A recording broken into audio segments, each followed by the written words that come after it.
विष्णु एकादशी गीता तुलसी विप्रधे नवः असारे दुर्ग संसारे षटपदी मुक्तिदायिनी। अर्थात भगवान श्री हरि विष्णु जी का पूजन करना, एकादशी का व्रत रखना, गीता जी का पाठ करना, तुलसी जी का पूजन एवं दर्शन करना, ब्राह्मण देवताओं की सेवा करना, उनको दान करना, उनको भोजन करवाना, गौ माता की रक्षा एवं सेवा करना, यह 6 कार्य इस कठिन संसार सागर को पार करने हेतु मुक्तिदायक बताए गए हैं।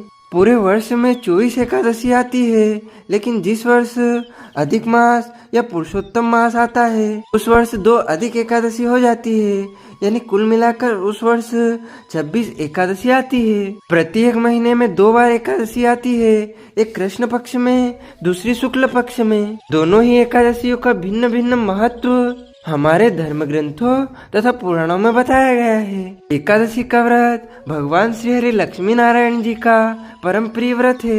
एकादशी का व्रत करने से मनुष्य के कई जन्मों के पाप जड़ से नष्ट हो जाते हैं तथा उनके पुण्यों का उदय होता है। जब मनुष्य के जन्म जन्मांतर के पाप नष्ट हो जाते हैं तभी उन्हें सांसारिक एवं भौतिक सुखों की प्राप्ति होती है। जो भक्तजन एकादशी का व्रत करते हैं उन्हें 10वीं से लेकर 12वीं तिथि तक कुछ महत्वपूर्ण नियमों का पालन अनिवार्य रूप से करना चाहिए। 10वीं के दिन एक समय शुद्ध एवं सात्विक भोजन करें तथा इस दिन चावल, शहद, लहसुन, प्याज, मांस, मदिरा, कटहल की सब्जी, मसूर की दाल का उपयोग बिल्कुल नहीं करना चाहिए। 10वीं के दिन पराया अन्न अर्थात दूसरे के घर का भोजन बिल्कुल नहीं करना चाहिए, ताकि जो माताएं बहनें होती है वह अपने मायके का भोजन कर सकती है। मायके में भोजन करने से किसी भी प्रकार का दोष नहीं लगता है, लेकिन अन्य किसी व्यक्ति के घर यदि आप भोजन करेंगे तो एकादशी का पुण्य उनको चला जाएगा। यदि किसी कारणवश आपको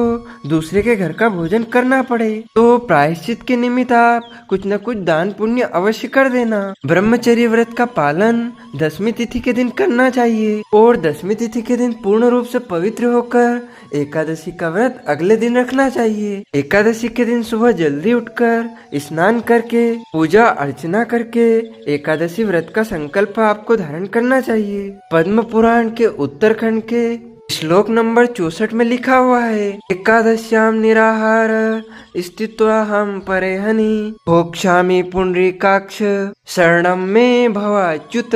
हे कमल नयन, हे वासुदेव, हे अच्युत, हे जनार्दन, मैं एकादशी के दिन निराहार रहकर दूसरे दिन ही भोजन करूंगा। एकादशी का जब हम व्रत करते हैं तो उसमें संकल्प अवश्य करना चाहिए। यदि आप निष्काम भाव से व्रत करते हैं, निष्काम भाव का अर्थ होता है बिना किसी कामना, बिना किसी इच्छा से किए जाने वाले व्रत को निष्काम व्रत कहा जाता है। और यदि आप सकाम भाव से व्रत करते हैं अर्थात किसी कामना, किसी इच्छा को लेकर आप व्रत करते हैं तो उसे सकाम भाव कहा जाता है। और दोनों ही विधि से यदि आप व्रत धारण करते हैं तो आपको संकल्प अवश्य धारण करना चाहिए। यदि आप यात्रा में हैं, कहीं काम से है, बाहर है और आप संकल्प करने की अवस्था में नहीं हैं, तो आप इस संकल्प को सुनकर भी विजया एकादशी का व्रत संकल्प धारण कर सकते हैं। एकादशी व्रत का संकल्प धारण करने के लिए सबसे पहले अपने पूजा घर में, देव स्थान में या फिर किसी भी पवित्र स्थान पर पूर्व या फिर उत्तर दिशा की तरफ मुंह करके एक आसन पर बैठ करके अपने सामने जल का पात्र रखे, शुद्ध घी का दीपक प्रज्वलित करके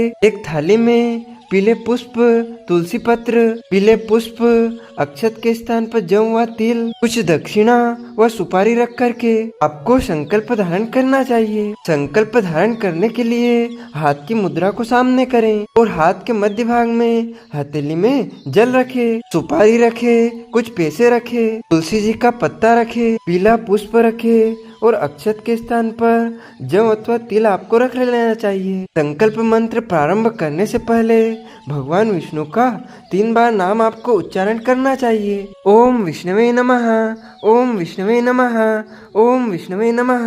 ओम तिथिर्विष्णुस्तथा वारो नक्षत्रं विष्णुरेव च योगश्च कारणं चैव सर्वं विष्णुमयं जगत्। ओम विष्णुर्विष्णुर्विष्णुः श्रीमद्भागवतो महापुरुषस्य विष्णुराज्ञा प्रवर्तमानस्य अद्य श्री ब्राह्मणोरी द्वितीयपरार्धे श्री श्वेताहार कल्पे वेवस्मन्वन्तरे अष्टविंशतिमे कलियुगे कलि प्रथम चरणे भूलोके जम्बूद्वीपे भारतवर्षे भारतखंडे आर्यव्रतांतर्गत ब्रह्मवार्तक देशे तिकायां विशाला क्षेत्रे। आप जिस प्रदेश में, जिस राज्य में, जिस देश में, जिस गांव में निवास करते हैं वहां का नाम आपको उच्चारित करना चाहिए। मध्य प्रदेश से देवास नगरे उज्जैन मंडलांतर्गते ही संवत 2080 मासानां मासे पुण्य पवित्र मासे ही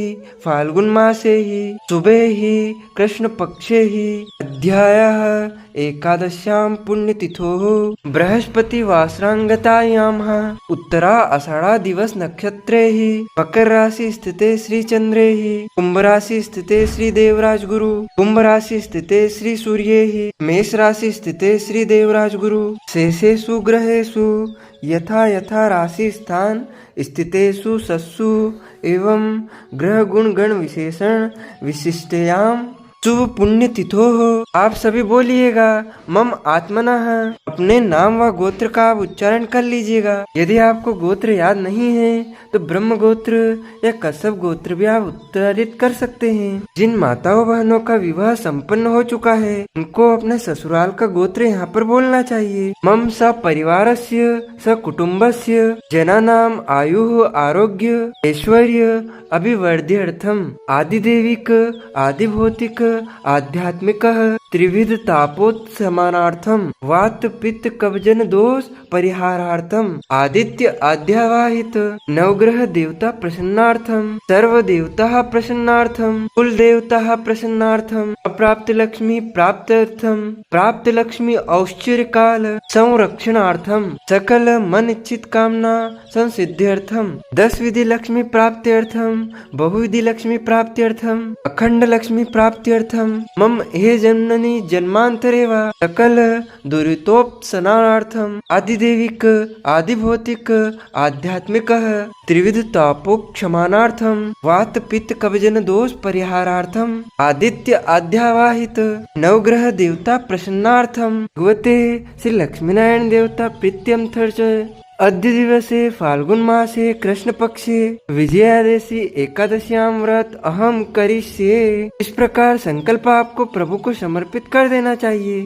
संकल्प करने के बाद प्रभु से निवेदन करें, भगवान से निवेदन करें, हे प्रभु, हे दीनानाथ, हे दीनबंधु, हे करुणा निधान, आज हम पूरे विधि विधान से सभी नियमों का पालन करते हुए विजया एकादशी का व्रत धारण करने जा रहे हैं। यदि हमारे द्वारा कोई भी त्रुटि हो जाए, गलती हो जाए तो अबोध बालक जान करके हमें क्षमा अवश्य प्रदान कर देना, क्योंकि भगवान तो करुणा निधान है, कृपा निधान है, दयालु है। आपके द्वारा यदि कोई गलती हो जाती है तो वह आपको क्षमा अवश्य ही प्रदान कर देंगे। इस प्रकार आपका संकल्प हो जाएगा और संकल्प में जो समर्पित वस्तु की जाती है उनमें दक्षिणा ब्राह्मण देवता को प्रदान करना चाहिए और अन्य जो वस्तुएं हैं उन्हें किसी पवित्र नदी में, पवित्र स्थान में, गमले में समर्पित कर देना चाहिए। एकादशी के दिन संकल्प धारण करने के बाद सूर्य भगवान को अर्घ्य प्रदान करें, माता पिता को, गुरुजनों को, पूज्य पुरुषों को प्रणाम करें,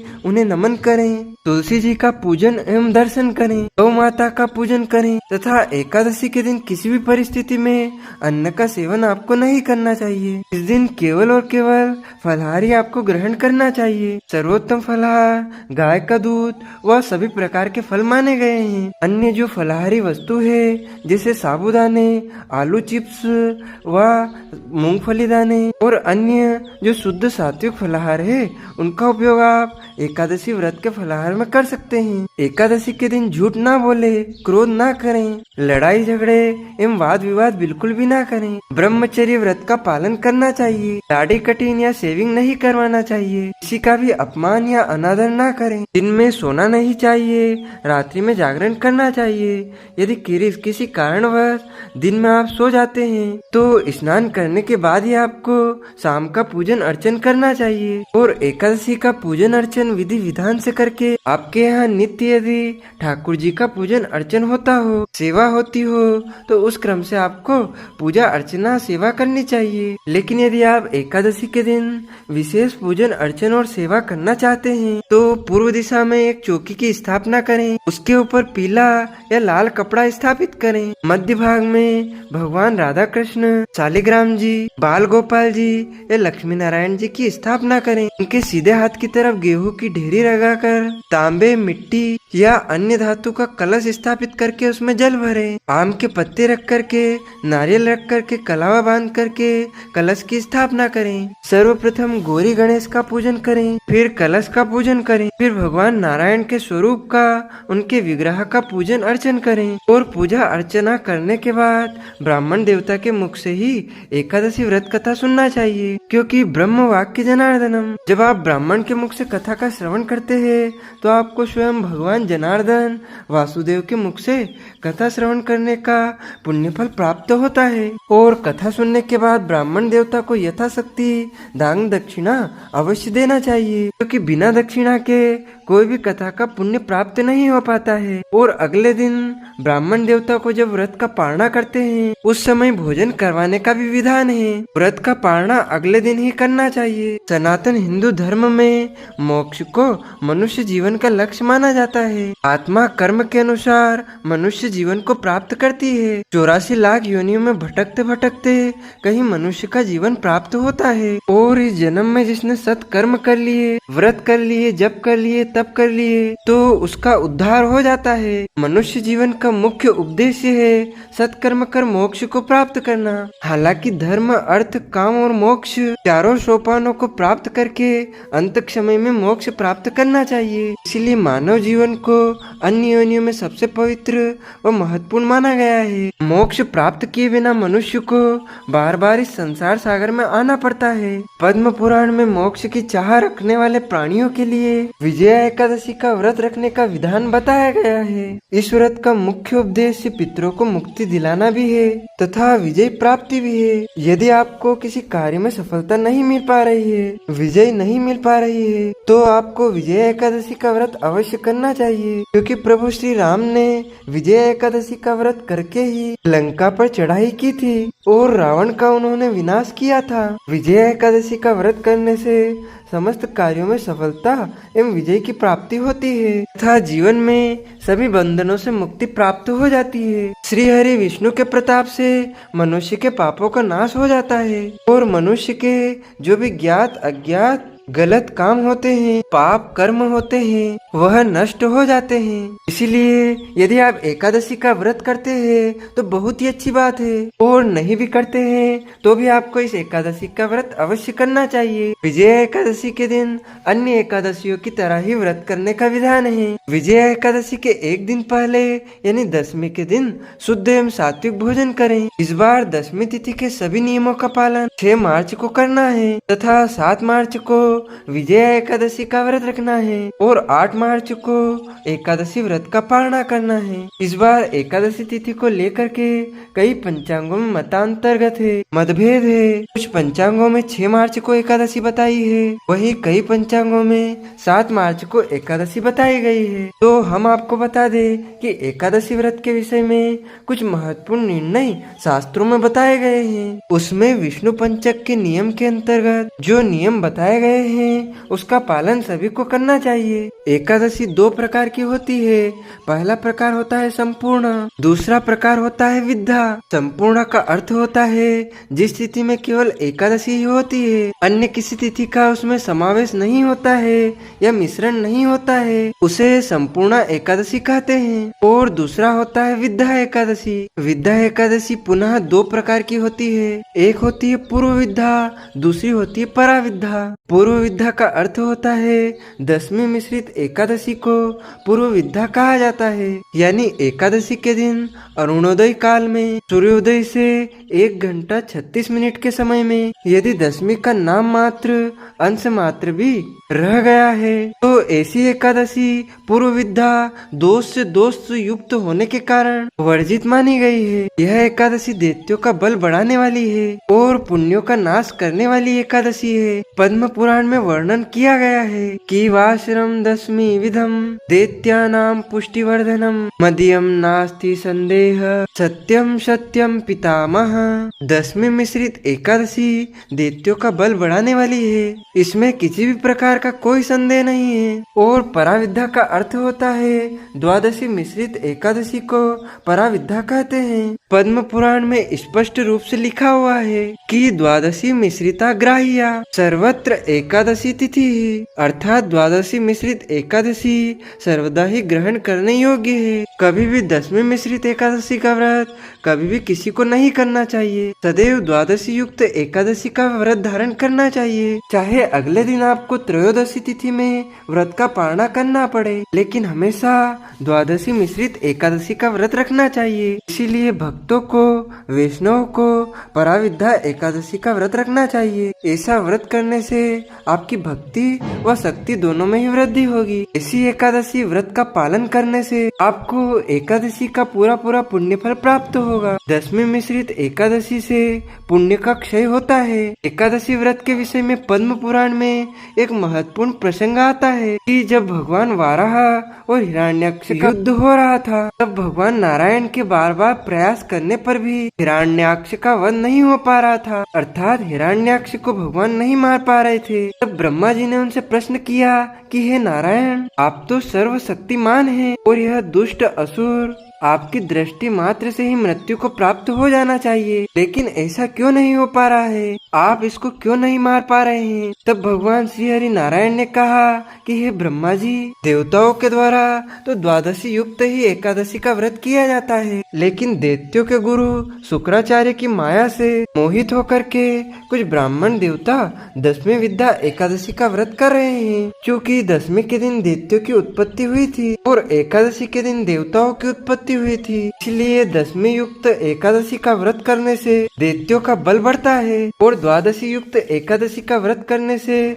देवताओं का बल बढ़ता है। ब्राह्मणों के दसवीं विद्या एकादशी का व्रत करने से इस दैत्य की शक्ति में वृद्धि हो रही है और इसका वध नहीं हो पा रहा है। जो मनुष्य दसवीं युक्त एकादशी का व्रत करते हैं, उसके अंदर आसुरी शक्ति बढ़ने लगती है। कलयुग में सभी लोग मोहित होकर के दसवीं युक्त एकादशी का व्रत करेंगे, इसीलिए दुनिया में अशांति बनी रहेगी। जब सीता माता को लक्ष्मण जी वाल्मीकि ऋषि के आश्रम में छोड़कर आए थे, तो सीता माता ने वाल्मीकि ऋषि से प्रश्न किया कि हे ऋषिवर, मैंने जीवन में कभी भी कोई गलत कर्म नहीं किया है, पाप कर्म नहीं किया है, अनैतिक कार्य नहीं किया है, सदैव पतिव्रता रही और पति की सेवा की, फिर भी मेरे जीवन में इतने सारे कष्ट क्यों आए? तब वाल्मीकि ऋषि ने सीता माता को जवाब दिया था कि आपने कभी अपने पूर्व जन्म में दसवीं विद्या एकादशी का व्रत किया था, उसी दिन आपने एकादशी व्रत का पालन किया था, इससे आपके पुण्यों का क्षय हो गया तथा आपके पापों में वृद्धि हुई। उसी का परिणाम है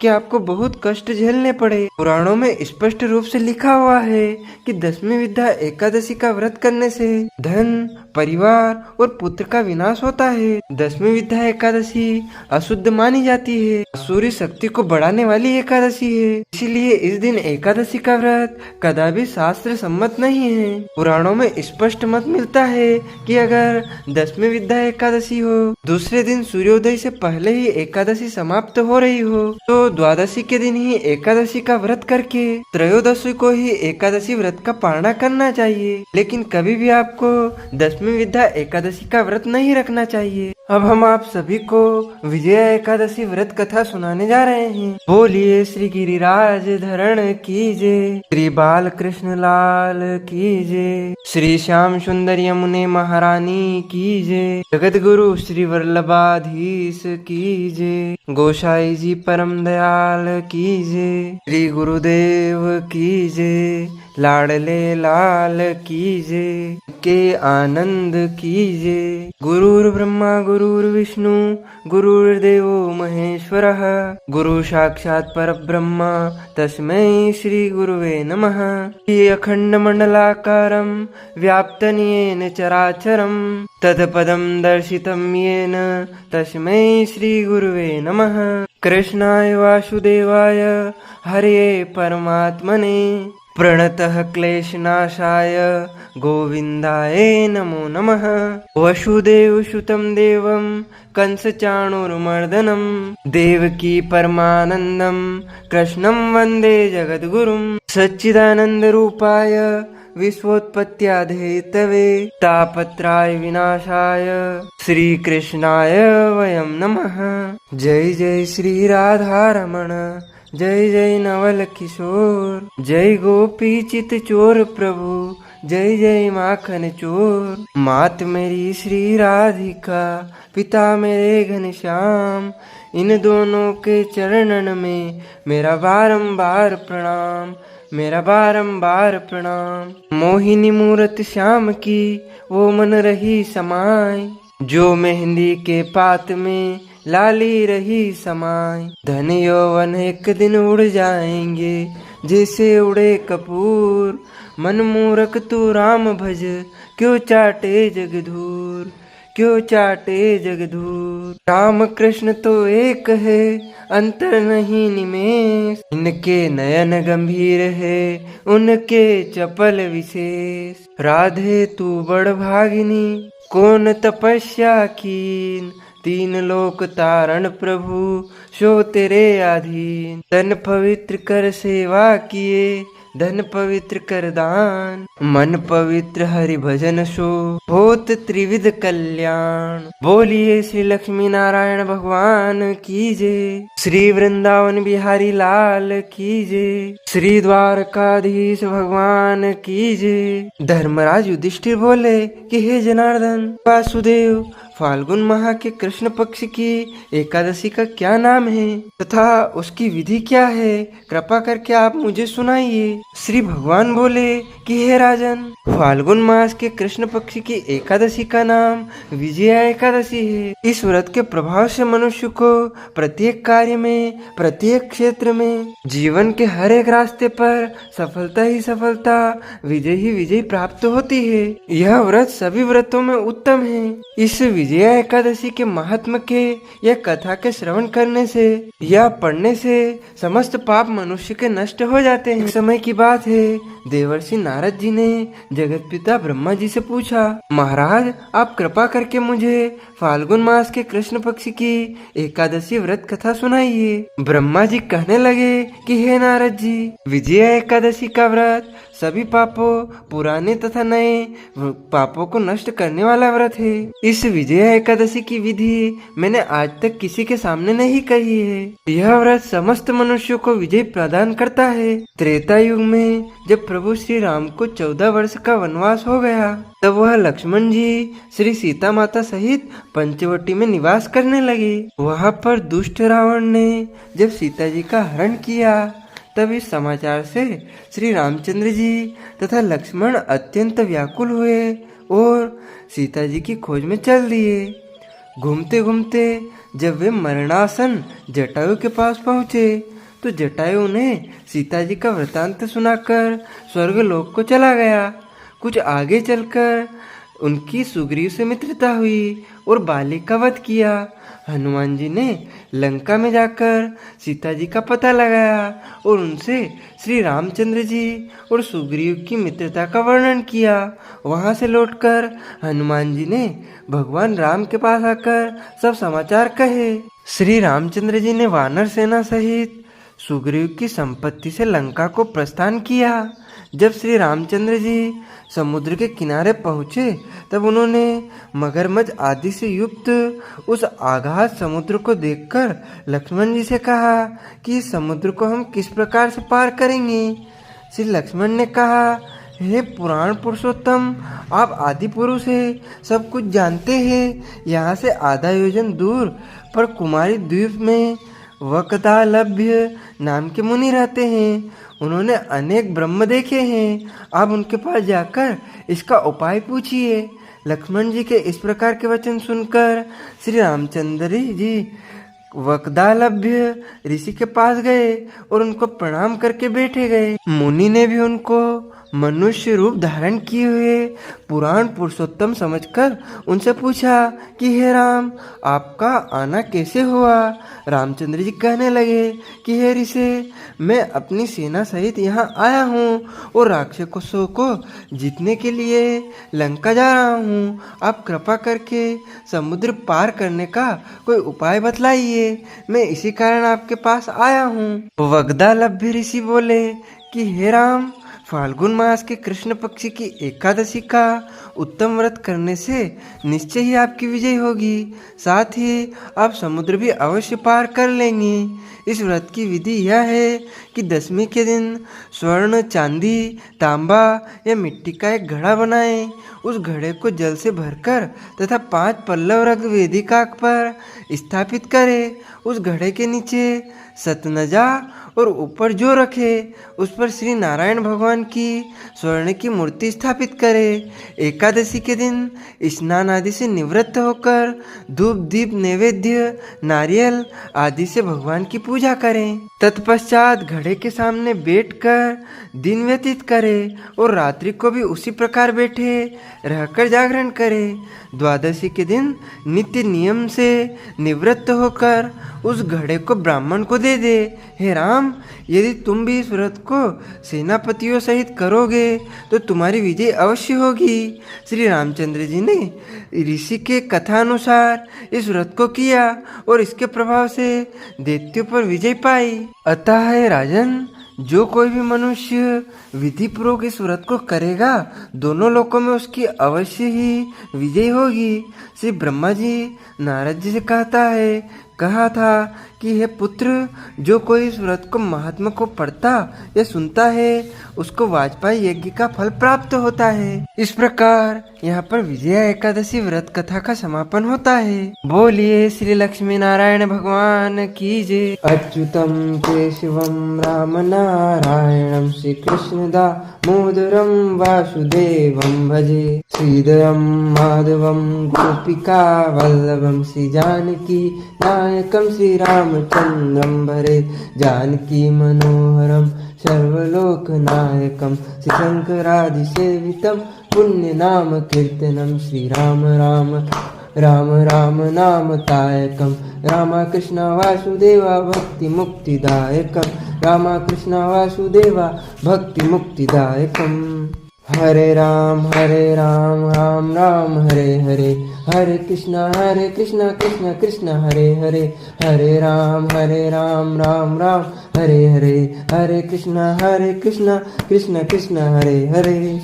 श्री कृष्ण गोविंद हरे मुरारी। हे नाथ नारायण वासुदेवा। श्री कृष्ण गोविंद हरे मुरारी। हे नाथ नारायण वासुदेव। हे नाथ नारायण वासुदेवा। बोलिए श्री लक्ष्मी नारायण भगवान की जय। श्री वृंदावन बिहारी लाल की जय।